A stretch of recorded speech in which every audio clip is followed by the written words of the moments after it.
Hello there, welcome to the channel.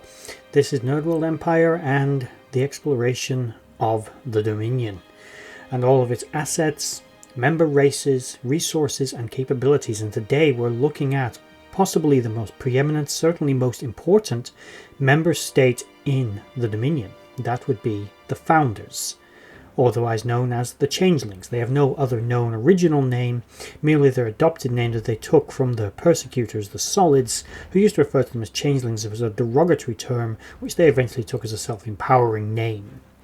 The Founders are effectively the only race that actually matters in the Dominion, as the Vorta and the Jem'Hadar, although much more encountered by other races, with other species practically thinking the Founders are a myth, even some Jem'Hadar thinking the Founders might be a myth. They actually are realistically the only race that matters. The other species, like as I said, the Jem'Hadar and the Vorta, don't matter. They serve a function, they have a place, but the only race with any tangible, real benefits to the Dominion and its existence are the Founders. So today, let's have a look at their race. And we're going to break this up into a few segments just to make the breakdown of this quite important species a little bit more easy to digest. So, Section 1, their physiology. In terms of their biological makeup, the Founders, of course, are not a humanoid species. They're not even a non-humanoid solid. They are a race without form. If you can say that a liquid doesn't have form, it basically molds to its environment. They're actually more gelatinous. Calling them liquid is probably a bit of an exaggeration, although they themselves do refer to themselves as being in a liquid state. It's more like a form of jello, or sort of mucousy, sort of thick liquid. But that's their natural state, their sort of state in how they lie. They are, of course, extremely effective shapeshifters, far more effective and better than, say, the Comaloids or some of the other shapeshifting species that have been encountered over the years. They can mimic perfectly almost anything. This includes space-dwelling life forms, meaning that the Changelings are not particularly affected by the vacuum of space. Their tolerances for radiation, heat and cold are extremely high. They're very difficult to destroy, actually, though they can be done with disruptors and phasers if you hit them hard enough. They aren't an easy people to kill. High enough energy discharges can do it, as it disrupts the morphogenic matrix that makes up their physiology, but generally speaking, not an easy race to kill or put down. They are also capable of shapeshifting not only into solid forms, of course, humanoids, non-humanoids like the Shellyak or others. They can mimic different voices, they can alternate temperature and other such things. They can basically perfectly mimic a humanoid. Although if any part of them is separated, it will revert to its gelatinous state. They can get around this through blood screenings, things of that nature, by actually ingesting a small amount of, let's say, human blood, storing it within themselves, and then secreting it if someone tries to take a blood sample. It's a quick way of getting around it. It's not perfect, but in a pinch, it'll do. They also have been seen to be able to demonstrate to become more enigmatic forms, shall we say, with one changeling demonstrating the ability to change into mist. Basically, they can mimic water vapor. They can also basically become other states of matter as well as energy, meaning basically they are damn good shape-shifting creatures. They can also seem to, although this seems to sort of break physics a little bit, I assume this is more expansionism, they can grow and shrink their form when needed, expanding, becoming larger, contracting, becoming smaller. This again helps with shapeshifting, whereas you compare that to a race like the Comaloids, who basically can only mimic a humanoid form that's of a fairly similar proportional size. Still impressive, but nowhere near that of a Changelings. We don't know how long they live, but we know it's definitely in the hundreds of years, with Odo being aware that he was probably about 100 years old when he was found as a sort of changeling baby. How they reproduce is also interesting. Although the Changelings alluded to the idea that he has parents, although they say that all are one within the Great Link, as they seem to lose a lot of their perhaps individualism when they're linked together, how they biologically reproduce isn't known. They clearly do, as infant changelings do exist, but whether it's a group effort or it's done individually is not clear. They don't seem to technically have a gender, but they do have preferences, with Odo, for example, identifying as male, and the female changeling, as she is broadly known, identifying as female. But technically speaking, as they are basically gelatinous, from a humanoid point of view, subjectively of course, they don't seem to actually have a gender. It's not clear if the female changeling identifies as female because she is female in her species, or if it's just a preference when she takes a form.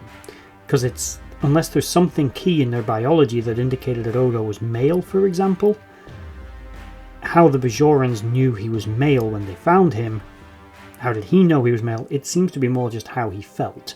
But that is just an observation, but it does mean that their race are rather distinct amongst races. No other gelatinous shape-shifting species has ever been encountered, I should point out. Whereas humanoids are prolific, the changelings do seem to be unique. They do have weaknesses, however. Despite their very advanced physiology, with sufficiently advanced technology, it is possible to detect through their ability to shapeshift. It's also possible to develop technologies, as developed by the Federation and the Cardassians respectively, to both lock their morphogenic form. In other words, if they're shapeshifted at that moment into a humanoid, the Cardassians built a device that made them stay in it, whereas Starfleet developed a device that would actually disrupt the morphogenic matrix and force them to revert to their gelatinous state, as they attempted to do with the alleged Gowron changeling, which actually turned out to be Martok. Spoilers, but 30-year-old show. God, we're old. Anyway, it is possible, utilizing, as I said, sufficiently advanced enough technology to actually overcome some of their advantages. But unless you've got access to that kind of tech, the changelings are practically gods. And I know there's a pun in there somewhere, as they are seen as gods within the Dominion. When they are linked in what they refer to as the Great Link, which is a ocean-sized body of gelatinous changelings, all in their liquid state, linked together on their planet, in this Great Link they share something that is akin to, although not technically still the same as, a hive mind. They can share thoughts, things are transmitted, emotions and feelings instantly amongst the entire group. They still retain their individuality as far as we can tell, but they become part of a greater whole. When they separate from it, they feel a loss, a bit like how a Borg drone feels the loss of no longer being part of the collective when it is severed. Though we do not know how long the natural aging of a changeling is, we do know that they are susceptible to certain things. They can die. They can die through natural means, through disease or something of that nature, or injury. But they can also die from things like if they hold their form for too long. See, when they shapeshift into a form, they can only hold that form for approximately 16 hours before they've got to revert to their natural state. With training and experience, they can stay in those forms for longer, but if they do it for too long, eventually the strain on their biology will kill them. Or they begin to deteriorate, as we saw with Odo when he was forced to stay in that form, and with the female changeling when she got a disease created by Section 31, which also forced her to stay in that form. And their body literally begins to deteriorate, and they begin to lose the appearance and the illusion of what they are, being a humanoid and a solid, but they don't actually revert to their gelatinous state. They become off-colored, bits of them begin to flake off, and they begin to break down at a cellular level. When they finally do die, their bodies break down not into a gel or a liquid again. They become a sort of black, decayed dust, which is almost instantaneous at the point of death. We've seen this demonstrated at least twice with changelings dying and becoming this black dust when killed. Before we move on to the next bit, if you're enjoying this video and any others on this channel, which I would of course humbly recommend you go and check out, please like, share, subscribe, share this video around to help my channel grow, as it is growing at the moment, and I am very happy with its level of growth and would like to see it continue. With that said, on to changeling culture. The changelings culturally are very old. We don't know how old their civilization is, but we know that the Dominion is at least 10,000 years old, according to some information that has been picked up over the years of contact with it. Although other sources state that it might only be 2,500 years old, possibly indicating periods of dormancy. But either way, the changelings as its founders and progenitors of the Dominion are at least that old. But we know that they were not like they are now in the distant past. At one time, the Changelings were curious people. They still demonstrate a lot of curiosity and wonder and interest. It's why they sent out so many of their young, defenseless infants to be encountered by other races. It was a means of gathering information, something they're very good at. But culturally, at one point, the Changelings were interested in exploration and peaceful contact with other races, but they encountered so much hostility from these so-called solids, which from their point of view is again a derogatory term, that eventually it turned their culture from this peaceful race of explorers, if you can believe that that's what they were, because that's what they claim, if you can believe them, into what would eventually become the Dominion. Ironically relying on solids like the Vorta and the Jem'Hadar to do their dirty work for them and build and secure their empire. From those early humble beginnings, the Changelings have become a paranoid, xenophobic, territorial, belligerent, militaristic species with a streak of racism in their culture, which is heavily directed at any solid species that is not like themselves, which basically means everything else which isn't them is a threat. The whole point of the Dominion is about control and power. If they can control you, you can't threaten them, you can't hurt them. Their fear and their paranoia that every humanoid species out there is just out to exploit or destroy them, not just humanoids for that matter, but any solid race, or as it is pretty much probably evolved by the 24th century, anybody that's outside of their sphere of control is a threat, and therefore the Dominion will continue to expand in order to continually aid in the controlling of all of these other alien cultures and civilizations.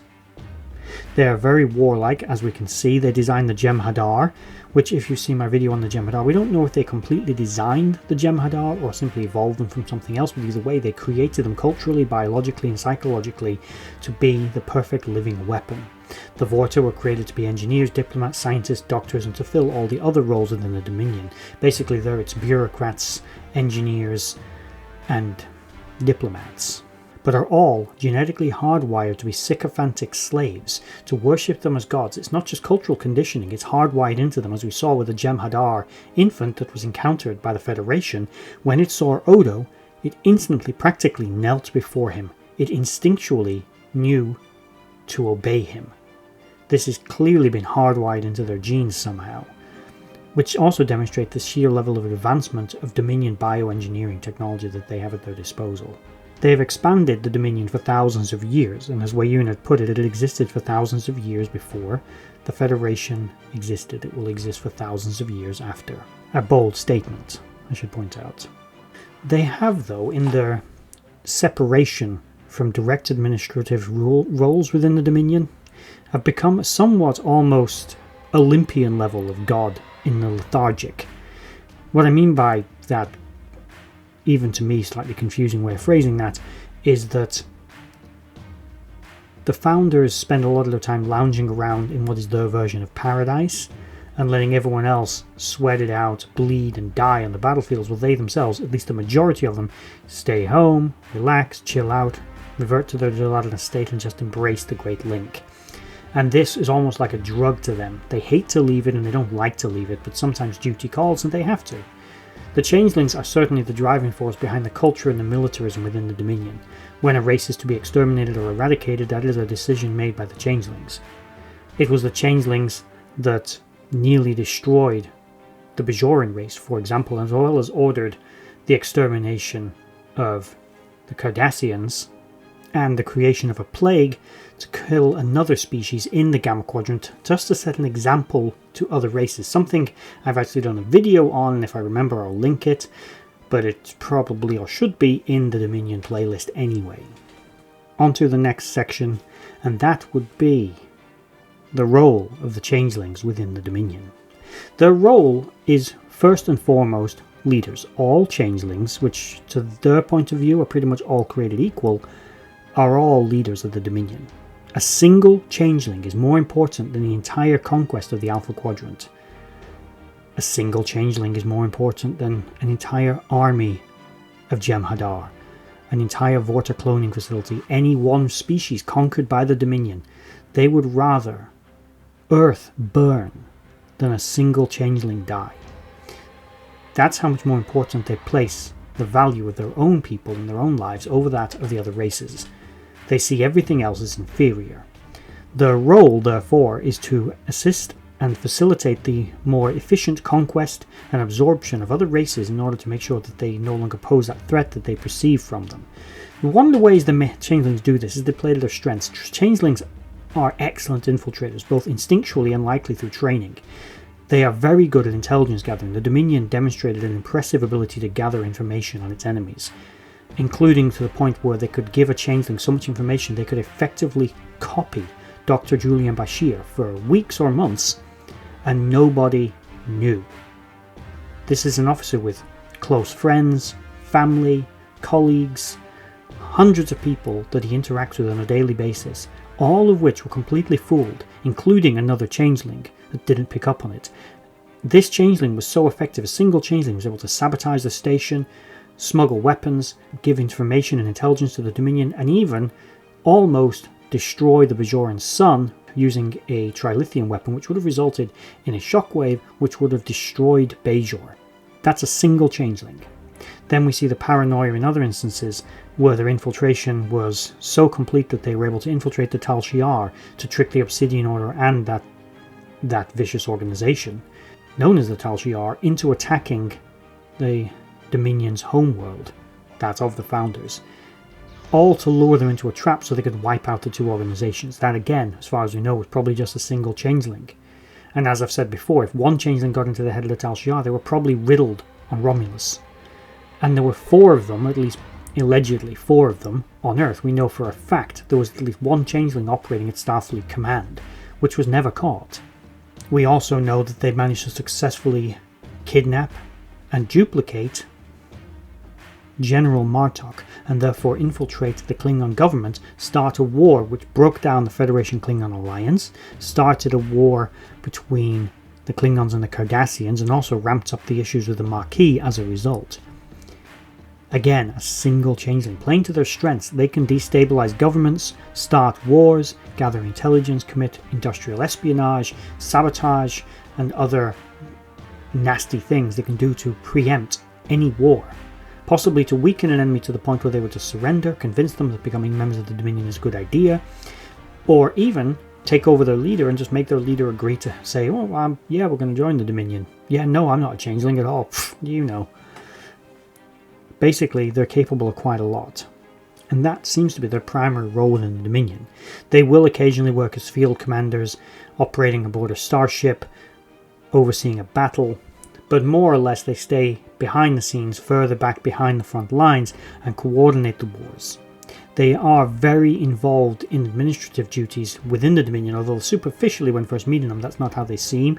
They're actually intimately involved in such decision making. They are also the absolute top of the pecking order. No decision gets made without it being cleared with them first. They are the primary means through which the Dominion gathers its information and intelligence, and they are one of the main reasons why the Dominion has been so successful in destabilizing and weakening its enemies before a war even starts. Sometimes an enemy is just defeated, just from a single or a small group of Changelings doing what they do best and basically screwing with things. And finally, we're going to address the great pink elephant, which is the origins of the Changelings. There are many different ideas about how this species came into existence. One possibility is that they were a bioengineered species themselves, created by some distant, long-forgotten race that did this for whatever reason. Maybe the preservers, maybe something else. It's possible that their species naturally evolved this way, that their evolution took place on a world with such unusual and extreme environmental pressures that it was able to create such a peculiar, but yet very advanced species. Another option, and often is touted, is that the progenitor race for the humanoids was actually the ancestral species of the Changelings, that race never went extinct, but it continued its evolution either artificially or naturally through some peculiar form of natural selection. One of its colonies or the whole civilization eventually evolved into the Changelings, meaning the Changelings were once a solid race, they were once humanoid. This has been alluded to before, that the Changelings may have once been a solid race. How far back in time that was, we don't know. How the transition took place, we don't know. Was it natural, artificial? Again, We simply don't have that information. It seems more likely natural selective pressures took them to become such an evolved species in a peculiar environment. It's likely the planet first seen as the Changelings' homeworld wasn't even their homeworld. It was either just a colony or a planet they'd moved to. We saw that they were perfectly willing to simply abandon and evacuate that world and go live somewhere else. So they clearly weren't too fussed about an emotional attachment to their place of origin, which could mean they were nomadic. We do know they can survive in space. It's possible that they actually evolved in space. They can mimic space-dwelling life forms so effectively they can propel themselves through space without the need of technology. So it is plausible. Whether or not I think this is only my personal opinion of course, actually are related to the progenitors, I think it's unlikely. I think this theory more stems from the fact that out of universe, the actress Sloane Gems, who played the female changeling, also played the holographic recreation of one of the progenitors, and they use similar makeup effects. Remember, changelings don't have to look the way they look. They look the way they look kind of to mimic Odo as a simplified humanoid form. It's generic, it's not specific, but they could look Romulan if they wanted to. They could look like a Kazon. They could choose to look like a Borg. It doesn't really matter to them. We all kind of look alike. We're just primitive apes as far as they're concerned. Same with the Jem'Hadar, the Vorta, none of it matters. The only thing in the Dominion that really belongs to them and is theirs are the ships. Because although they're likely built by the Jem'Hadar and the Vorta, they're the property, just like the Jem'Hadar and the Vorta are, of the Founders. But they don't really need them. And quite frankly, the progenitors were billions of years ago. The idea that their technology is still at this level for a race so old is not unthinkable, it's entirely plausible, but it seems unlikely. There could be any number of factors. You could make thousands of different arguments as to the reason why, and feel free to in the comments below as to why they are the same race and why their technology hasn't evolved. They could have had dark ages. They could have regressed mentally into a more simplified state and then re-evolved intelligence later. But then why would they mimic a form of what their ancestors looked like billions of years ago? It's also possible that they encountered similar genetic markers, saw what the original humanoid looked like, and decided that's how they were going to model their appearance on the original template. But then again, why do they mimic a humanoid at all? Just because most races are humanoid? They could just as easily mimic a Tholian. They don't need to do anything. We have to remember that they are not humanoid. They do it to make their ease of commanding solids, particularly humanoids, easier, more relatable, interacting with the environment. You really think about, although I bring their ships into mentioning only because, although technically, say a Jem'Hadar attack ship technically belongs to its designers and builders who are more than likely to have been changelings, you look at the internal layout of the ship. Yes, it's not built for comfort. A changeling only needs a bucket, let's face it. But the control panels, the interfaces, the environmental systems, everything is more geared to a humanoid. Doorways, ship layout, everything. How the buttons work. A changeling doesn't need any of that. It could actually design a system so ethereal to a humanoid that a human or a Cardassian or a Romulan or Bajoran or Ferengi or whatever would never be able to work it. It'd be so alien, the control interface, that only a changeling would be able to operate it. A bit like Species 8472. A human could never pilot one of their ships. So those ships, yes, they belong to them, but they're actually designed for the Jem'Hadar because they consider all of it their servants, their property. But as for their origins, again, I think more likely, again, personal opinion, we're just looking at natural selection. The universe is a big and varied place. The idea that a species could evolve to be so peculiar is not peculiar at all. There are many strange and unusual races. They're just another example of it. From their point of view, humanoids would be freaks. We'd be weird. Imagine what they thought when they first encountered solid races out there. There is evidence and occasional encountering of basic morphogenic life forms in the Gamma Quadrant, so they themselves may not be as unique as we think they are, but equally doesn't mean that they're definitely descended from the original humanoids.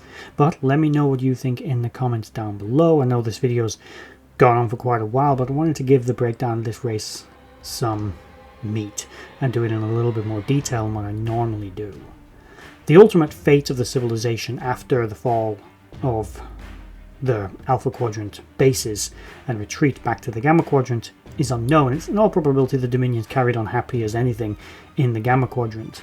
I know that Star Trek Online has a whole story involving the Dominion and the aftermath, and it has different factions of changelings here and there and carrying on the Dominion while Odo's changing things back home. But there's a whole thing. But we have to remember that Star Trek Online is at best beta canon. I think it's actually more considered like delta canon, which means it's even further removed. It's its own independent timeline, which is how I usually refer to it in these videos. It's its own divergent timeline, a bit like how the Mirror Universe or the Kelvin timeline are their own divergent streams. They're not the same universe anymore. But again, let me know what you think of them in the comments below. Personal opinion, I think they were absolutely fantastic antagonists and a wonderful idea for a species. I think they were distinctive and unique, and it was nice for Star Trek to finally bring in a major non-humanoid species that we got to interact with. And yes, they still got to make them humanoid for X, Y, and Z reasons, but it was very cool, the foundation of what these people were, how they operate, how they think, how alien they truly were, and how different they were to the usual protagonists we were used to dealing with, and antagonists rather, which the Federation would encounter. A species so alien, so different, so beyond human understanding, that their morality, their whole social structure, everything was just beyond us. But I think they were very cool, and I think the Dominion was a fantastic idea. Not too many more episodes in this series coming up, so if anyone has any suggestions, start putting them in the comments of what another series should be. I have a few other videos lined up in addition to this, but I think as of the making of this video, I've only got 1, maximum 2 more Dominion episodes to come. So with that said, and this video reaching the 30-minute mark nearly, we're going to call it an end. Thank you for listening and watching. Bye-bye. I'd just like to say a thank you to everyone for watching that video. I hope you enjoyed it. I really enjoy making these. If you did enjoy it, please consider giving a like, share, and a subscribe, and maybe checking out the other videos on the screen right now, and in the description box below there are links to my other social media accounts.